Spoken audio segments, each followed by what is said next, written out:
Bismillahirrahmanirrahim. Assalamualaikum warahmatullahi wabarakatuh. Innal hamdalillah nahmaduhu wa nasta'inuhu wa nastaghfiruh wa na'udzu billahi min syururi anfusina wa sayyiati a'malina. May yahdihillahu fahuwal muhtadi wa may yudlilhu falan tajida lahu waliya mursyida.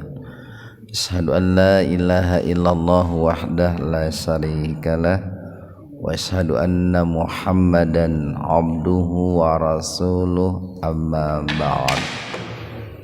Hadirin ikhwatu iman, jemaah Majelis Tafsir Iliyin yang mudah-mudahan senantiasa diberikan hidayah dan maghfirah Allah Subhanahu wa taala. Kajian tafsir pada kesempatan ini membahas surat An-Nisa ayat 116, halaman 97. An-Nisa ayat 116. Sekedar informasi bahwa Bapak Haji Toto ya, jemaah kita dan kajian tafsir kita, beliau sedang sakit ya, termasuk Bapak Indra Dini. Kita doakan mudah-mudahan Allah segera mengangkat penyakitnya. Ikhwanu fiddin arsadakumullah. Surat An-Nisa ayat 116 ini merupakan surat yang cukup masyhur di kalangan kita umat Islam, di mana secara garis besar di dalam ayat ini berbicara tentang betapa besarnya dan betapa berbahayanya dosa yang namanya perbuatan syirik ya. Tentu syirik yang dimaksud di sini bukanlah syirik dalam istilah kita orang Indonesia gitu. Kalau syirik dalam istilah kita kan iri lah gitu, dengki gitu. Tapi syirik yang dimaksud menurut konsepsi Islam itu adalah saroka, itu kan bersekutu Pak. Jadi diambil kata saroka, yaitu berserikat, bersekutu.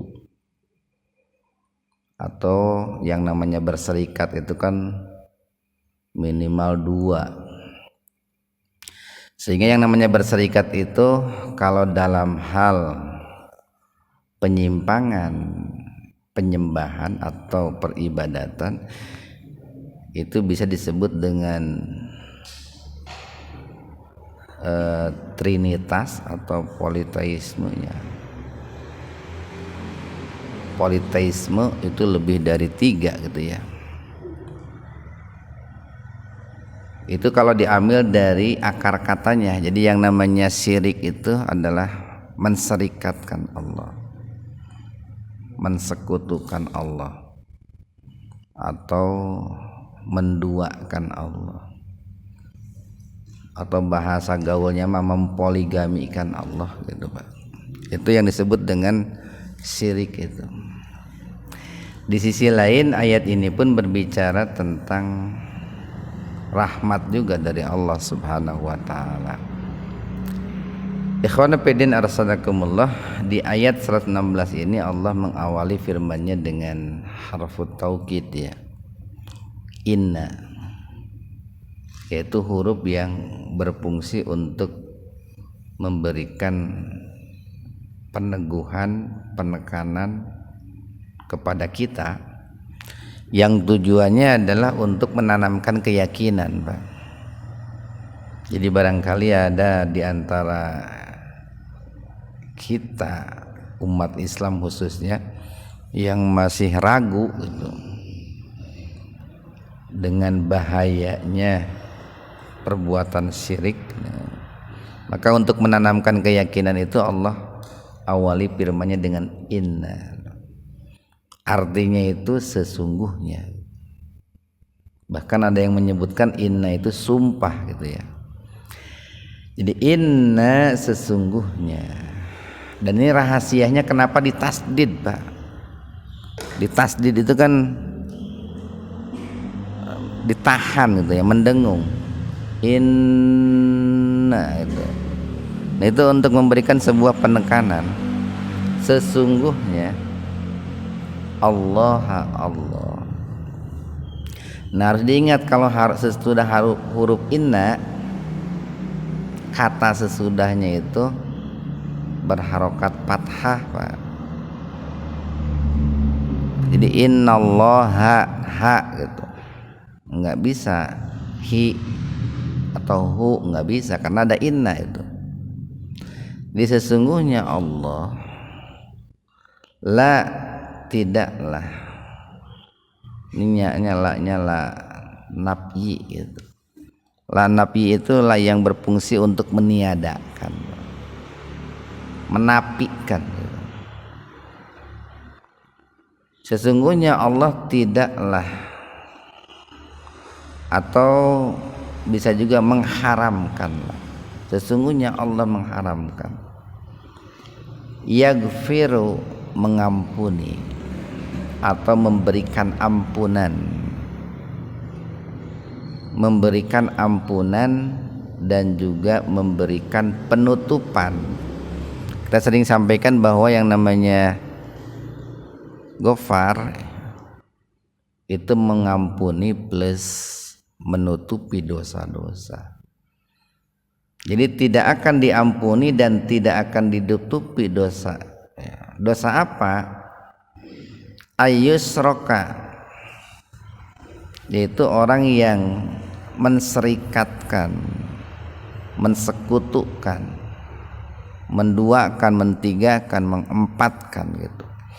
Karena nanti dalam faktanya orang-orang yang menserikatkan Allah itu bukan hanya menduakan Allah, ada juga yang mentigakan Allah atau lebih dari mentigakan Allah. Kan banyak di dunia ini orang yang percaya Allah itu lebih dari 2, lebih dari 3, lebih dari 4 itu. Jadi bisa berkembang nanti. Bihi maksudnya bihi itu billahi. Nah, jadi ayyusroka bihi, orang-orang yang mensekutukan Allah. Di innallaha la yaghfiru ayyusroka bihi, sesungguhnya Allah mengharamkan ampunan bagi orang-orang yang menserikatkan sesuatu dengan Allah, menduakan sesuatu dengan Allah. Di dalam hal peribadatan Allah itu saklek gitu Pak ya. Allah itu sangat cemburu kalau ada hambanya yang mempersembahkan pengabdian kepada selain Allah, yang mempersembahkan peribadatan kepada selain Allah. Secara sederhana apa logikanya begini, jangankan Allah yang sudah memberikan segalanya untuk kita, jangankan Allah zat yang maha kaya dan maha pemberi rizki, seorang suami saja yang kayanya tidak seberapa memberikan rizki kepada istrinya, menafkahi istrinya juga tidak seberapa gitu Pak. Kalau diselingkuhi kan marah juga suami itu, padahal mungkin hanya ngasih uang makan, uang nafkah sehari 50.000 gitu Pak, atau 100.000. Tapi kalau istrinya berselingkuh kan marah juga tuh suami itu, padahal pemberian suami kepada istrinya kan masih jauh sekali, tidak ada apa-apanya dengan pemberian Allah kepada kita. Nah, kalau suami saja marah gitu, apalagi Allah ketika ada orang yang berselingkuh kepada Allah. Dan perbuatan syirik ini merusak akal dan juga merusak jiwa. Ini merupakan perbuatan subhat dan perbuatan syahwat, Pak. Disebut subhat karena rusak pemikirannya, Pak. Orang yang berbuat syirik itu logikanya rusak, rasionya rusak, rasionalnya. Begitu pula jiwanya kotor. Subhat itu. Jadi pemikirannya menyimpang, kemudian jiwanya pun dipengaruhi, ya, dipenuhi dengan syahwat. Kan orang berbuat syirik itu karena salah pemikiran, Pak. Jadi logikanya itu menyimpang. Kenapa menyimpang? Kenapa merusak akal? Atau ekte edan kumaha tuh, Pak? Orang menyembah kerbau gitu kan, Pak. Kan lucu itu, Pak. Lucu. Udah dijadikan makhluk yang paling mulia, malah menyembah makhluk yang namanya kerbau kan gitu. Ada orang menyembah pohon, menyembah batu itu, menyembah patung. Sudah diberikan oleh Allah itu nyawa gitu ya, akal, hati, malah menyembah sesuatu yang tidak punya akal, tidak punya hati. Berarti kan naonnya teuceug lah gitu. Itu oleh orang biasa juga bisa dinilai, Pak. Ini orang ini bagaimana gitu. Aya orang nggak punya jabatan tinggi gitu, Pak ya. Gelarnya mentereng. Rupana kasep gelis itu. Duitna loba gitu ya, hartana ngalayah di mana-mana. Malah datang ke aki-aki anu aya di luhur gunung gitu.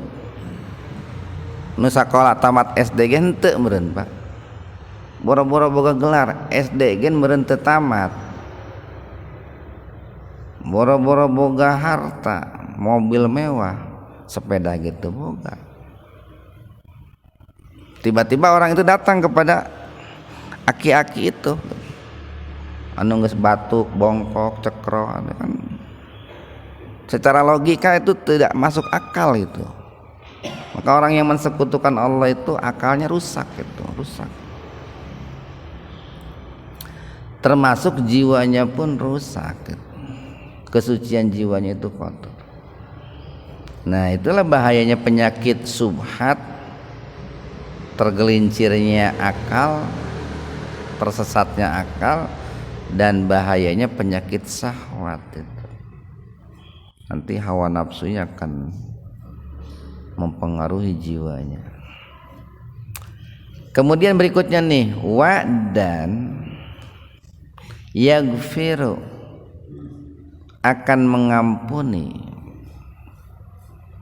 ma sesuatu nih. Maksudnya sesuatu ini mak di sini mak lil asya ini, Pak. Mak yang menunjukkan sesuatu.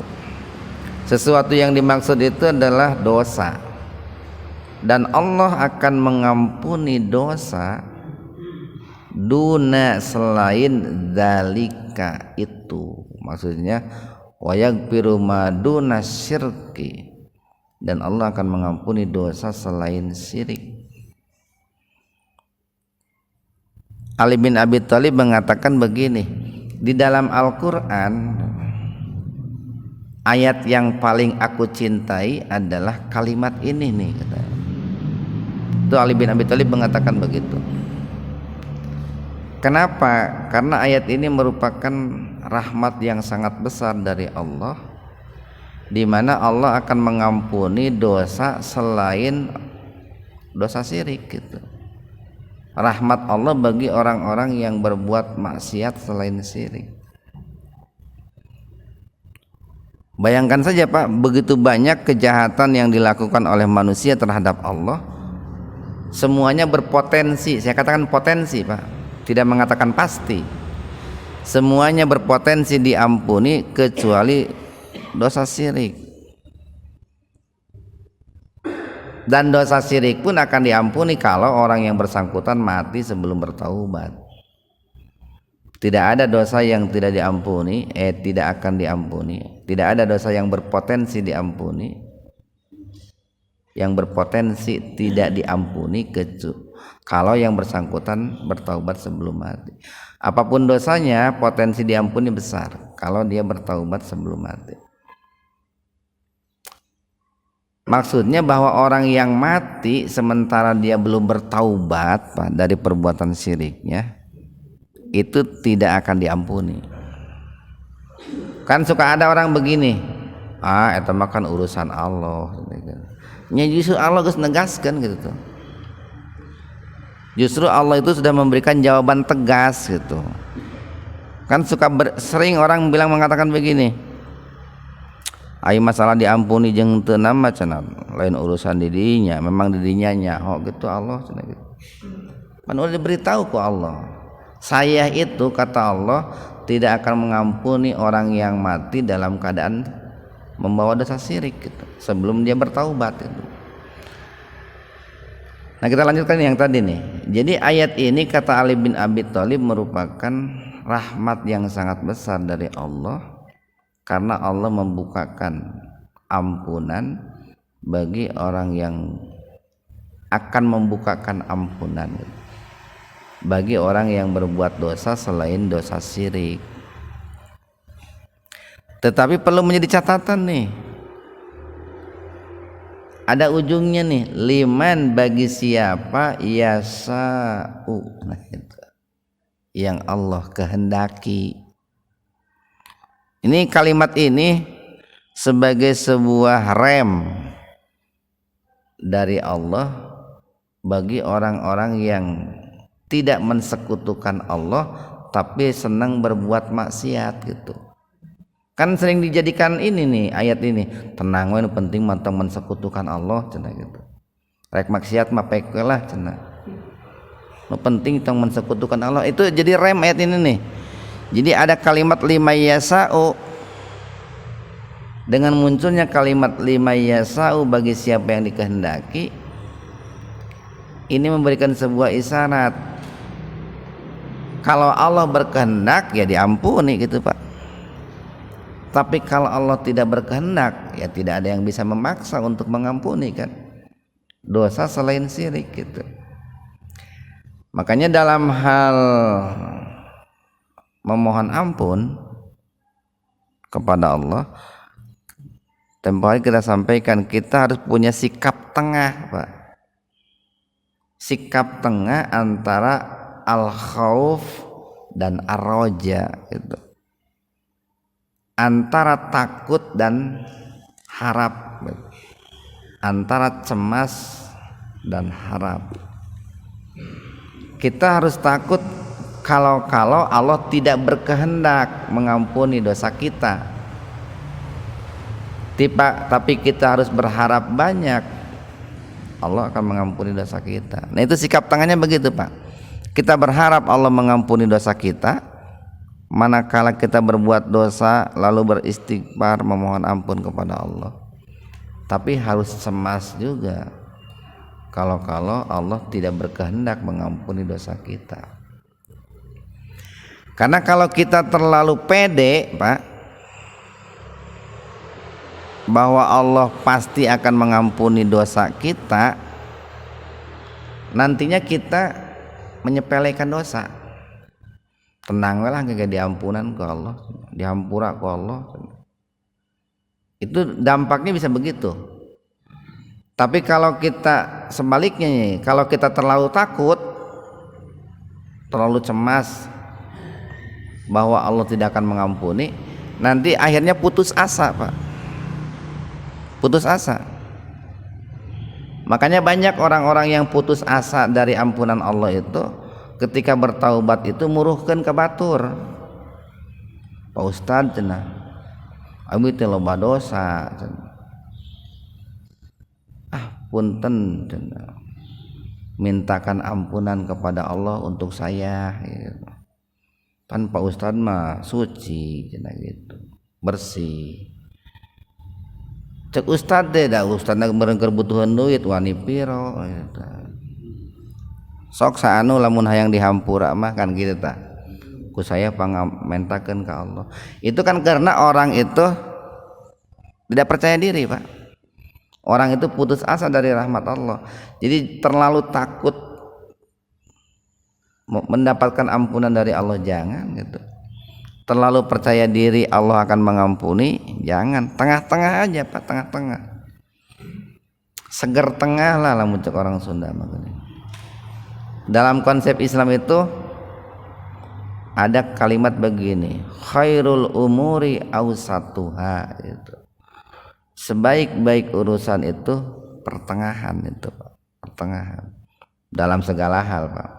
Dahar loba teuing goreng gitu, Pak. Kurang teuing oge goreng. Jalma beunghar teuing goreng gitu, Pak. Miskin teuing goreng kan gitu. Ayeuna jalma kasep teuing goreng oge, Pak. Goreng teuing tong gitu. Sedeng-sedeng we. Ayeuna kasep teuing bisi semut barogoheun gitu kumaha. Sedang-sedang segala rupa juga, Pak. Khairul umuri awsatuha. Kita lanjutkan nih. Waman dan barang siapa yusrik, menserikatkan atau mensekutukan. Negara sekutu itu kan negara yang terdiri dari beberapa gabungan dari beberapa negara, disebut negara serikat, kan sekutu, berserikat. Jadi barang siapa yang menserikatkan billahi Allah, nah, faqad maka sungguh-sungguh dola dia telah tersesat, dolalan dengan kesesatan ba'ida. Ini ba'ida ini siga mubalaghah nih. Siga mubalaghah itu sebuah ungkapan yang menunjukkan sangat itu, Pak. Balik itu kan sampai, Pak. Jadi ungkapannya itu sampai banget gitu.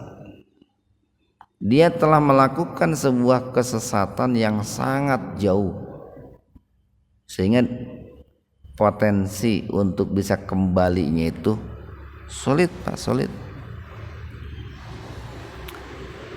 Dan perlu diketahui, Pak, yang namanya perbuatan syirik itu kan ranjau setan itu ya, perangkap setan. Orang yang dipuji itu bisa mencela putra, mencela putri, Pak. Kalau yang datang kepada kahin itu ya semacam tukang sihir, dukun dan lain sebagainya. Kalau yang datangnya itu ahli masjid, Pak, pakai kopiah, pakai baju koko, maka nanti setannya itu akan berpenampilan bak seorang kiai. Moal mungkin ayeuna lamun orang nu make koko, make kopiah datang ka dukun, terus dukun teh make baju hideung, alina ali akar apa? Akar bahar, nggak mungkin, Pak. Eta nu kitu dukunna can sakola eta. Lamun dukuna anu geus pinter mah ieu nu datangna ya jamaah muhajirin ya. Pakai kopiah, pakai koko. Ganti heula baju pakai gamis gitu. Itu pakai koko, saya pakai gamis mal eleh gitu. Itu mawa tasbih, saya mah tasbihnya kan 1 meter mal eleh kan gitu tah. Jadi nanti akan kalah psikologinya, Pak. Wah, berarti ini lain dukun ya mah. Ieu kiai pisan tinggal bajuna tuh. Kan gitu. Beda nih kalau yang datangnya preman ke dukun itu, maka dukun itu akan berpenampilan di atas preman, Pak. Di atas preman. Ayeuna lamun preman make batu ali hiji, si dukunna bak bisa 5 batu alina, Pak. Kan yang namanya setan itu begini, Pak. Setan itu kan terbuat dari api. Jadi bisa mencela putra, mencela putri. Maka dukun yang pintar itu dia akan merubah penampilan sesuai dengan mangsa yang dihadapinya. Malah kalau di daerah-daerah tertentu yang namanya praktek perdukunan itu biasa Pak, aya marketingnya segala rupa itu. Marketing. Kalau nggak pakai marketing susah.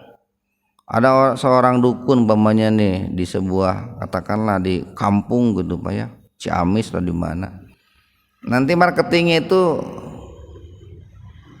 ya kelompoknya lah, Jung kamu sebarkan di Bandung, di Jakarta, di mana barangkali di sana ada yang butuh kekayaan, ada yang pengen sembuh penyakit, pengen menang jodoh, bejakeun ya di lembur teh aya jalma sakti gitu.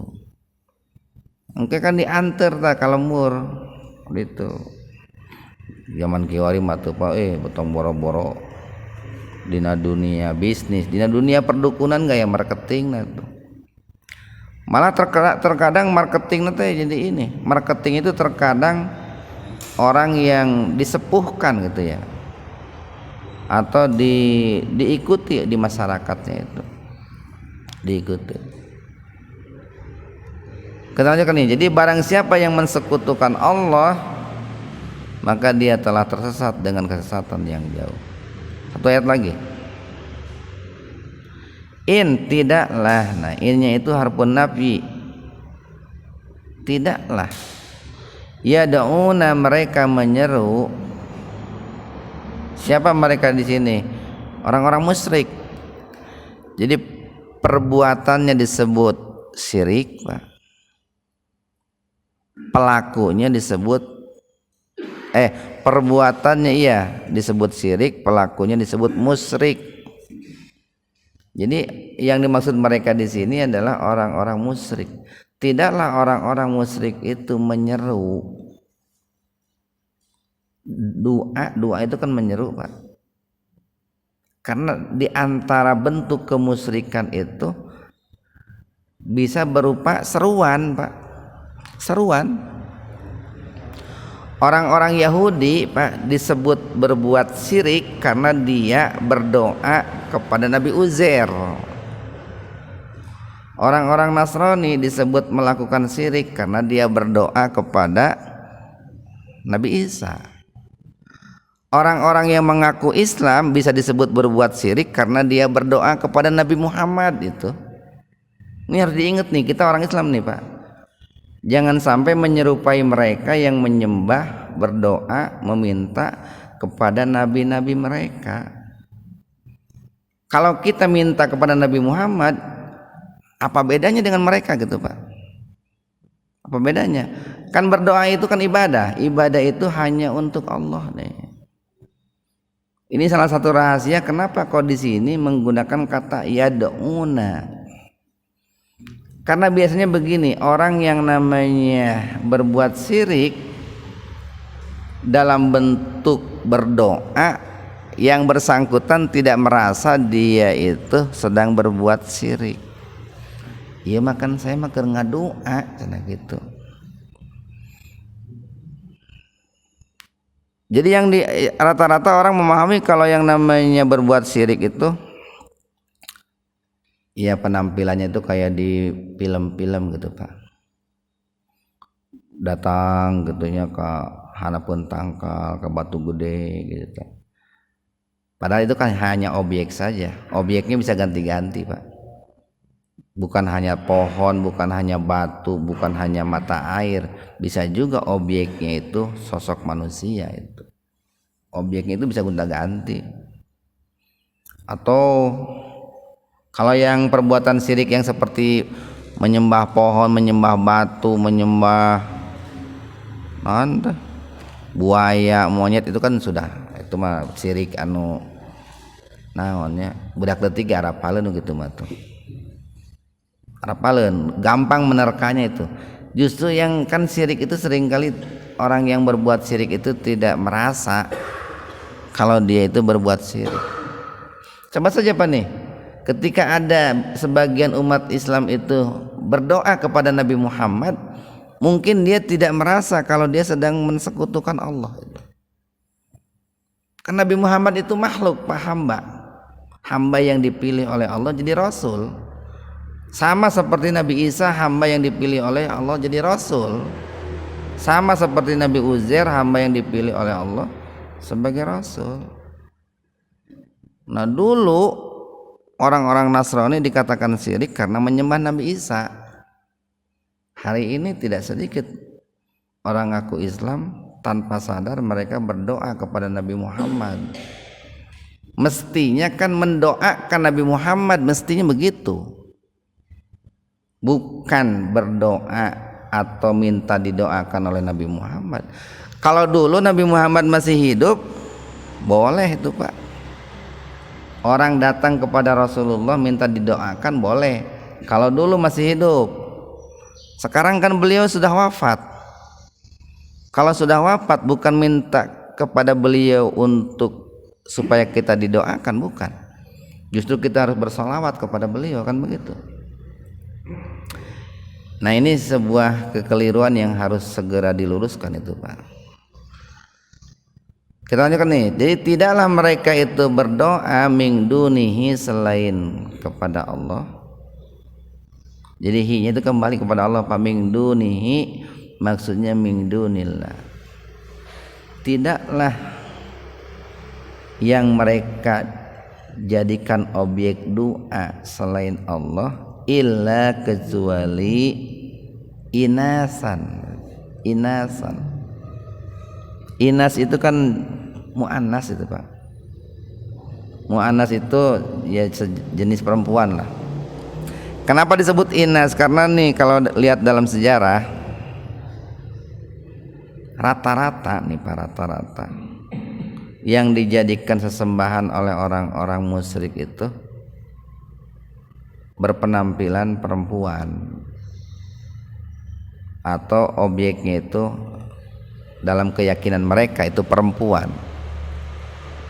Dulu orang-orang musyrik sebelum Nabi Muhammad diutus itu kan mereka menyembah berhala yang namanya Lata, Uzza, Manat. Itu perempuan semua itu, Pak.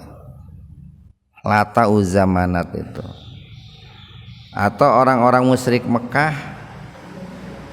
mereka mengatakan bahwa laki-laki itu anak kami, sementara perempuan itu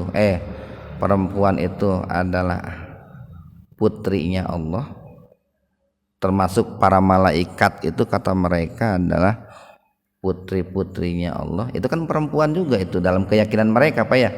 Walaupun tentu yang namanya malaikat kan tidak berjenis kelamin, Pak. Kenapa tidak berjenis kelamin? Malaikat kan tidak punya syahwat itu. Syahwat itu kan representasinya kan jenis kelamin. Nah, jadi salah satu rahasia kenapa di sini menggunakan inasan, karena seringkali dalam sejarah itu Tuhan-Tuhan yang disembah itu ya perempuan, Pak. Jadi tidaklah apa yang mereka sembah selain Allah itu illa kecuali inasan, berhala-berhala. Wa in, dan tidaklah yad'una, mereka itu berdoa meminta. Doa itu ada dua, Pak. Ada doa dalam arti sa'ala itu, meminta. Ada doa dalam arti asyukru, berterima kasih. Maka ketika orang itu meminta ataupun orang itu berterima kasih kepada selain Allah, dia itu sedang berbuat syirik. Dalam arti berterima kasih dalam perkara-perkara yang gaib. Kalau begini mah tidak menjadi syirik, Pak. Pamannya Pak Yusuf membikinkan saya kopi, minuman kopi. Saya bilang terima kasih Pak Yusuf gitu. Pak Yudisman ngasih saya gorengan, saya bilang terima kasih Pak Yudisman. Itu kan terima kasih, itu enggak syirik itu. Yang disebut dengan bersyukur, berterima kasih yang masuk kategori syirik itu begini, yang berbau mistik lah, yang gaib. Ayeuna orang naik jabatan gitu, Pak, ya, syukuran tapi syukuran teh kahulu cai gitu Pak. Atau syukuran dia syukurannya itu dengan syukuran yang berbau mistik. Pamanamun baheula mah geuning sok aya naon teh sasajen gitu Pak ya. Atau naon teh ngalungkeun hulu munding ka laut ka solokan. Itu kan syukuran. Tapi syukurannya kan bukan kepada Allah. Jadi ada doa dalam arti meminta, ada doa dalam arti bersyukur. Nah, baik berdoa dalam arti meminta atau bersyukur itu kan ibadah, harus untuk Allah. Maka ketika ada orang itu yang berdoa dalam arti meminta atau bersyukur dalam hal-hal yang tadi gaib kepada selain Allah, maka dia itu telah berbuat syirik itu Pak. Jadi tidaklah mereka itu berdoa illa kecuali syaitanan ya, kepada setan marida yang suka berbuat dosa itu. Marida itu setan yang pendosa gitu Pak, setan yang sangat durhaka. Nah ini cuman perlu disadari begini, jangan hanya sebatas memahami kalau disebut setan itu hanya dari jenis bangsa jin. Bisa juga yang namanya setan itu kan bangsa manusia gitu Pak. Bangsa manusia yang mendorong atau meminta kepada orang lain untuk melakukan perbuatan-perbuatan syirik, yaitu kan setan juga namanya, tapi dari jenis bangsa manusia. Mudah-mudahan ada manfaatnya untuk kita semua. Subhanakallahumma bihamdika